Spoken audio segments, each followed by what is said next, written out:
अस्सलाम वालेकुम, मैं हूँ डॉक्टर मुश्ताक अमर। आज जो मैं आपको ये नुस्खा बताने लगा हूँ, अब रमज़ान के इस मुबारक महीने में ऐसे बहुत से हमारे पास केसेस आने लगे हैं जिनमें अक्सरियत जो है बड़ों की और बच्चों की यही आ रही है कि बदहज़मी के मतली इसकी शिकायत बहुत ज़्यादा अफ्तारी के बाद हो रही है।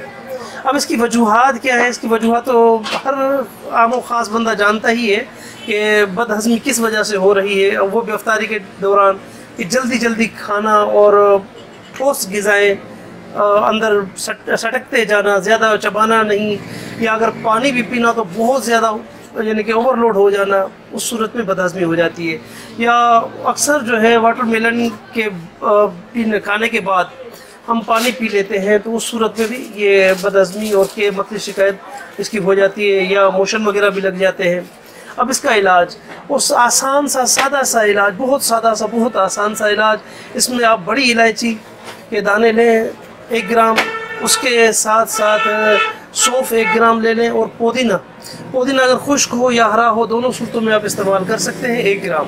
तीनों चीज़ें 1-1 ग्राम लेकर उसके साथ साथ इसको आपने क्या करना है कि ये तीनों को पीस लेना है। पीस कर 2 चम्मच, 2 चाय के चम्मच या खाने के 2 चम्मच पानी के उसमें शामिल करके और उसमें मिलाकर, पानी में ये मिलाकर और पी लें।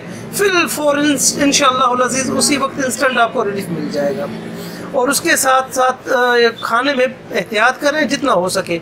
आप अफ्तारी करके फ़ौरन नमाज से पहले 1 खजूर 1 गिलास पानी का पी लें। उसके बाद में अगर आप समोसे पकोड़े जो भी आप खाना चाहते हैं वो भी एक लिमिट में आप खा सकते हैं, कोई मुसाइका नहीं है। अपनी एहतियात करें, अपना ख्याल रखें और अपने प्यारों का ख्याल रखें। अस्सलाम वालेकुम।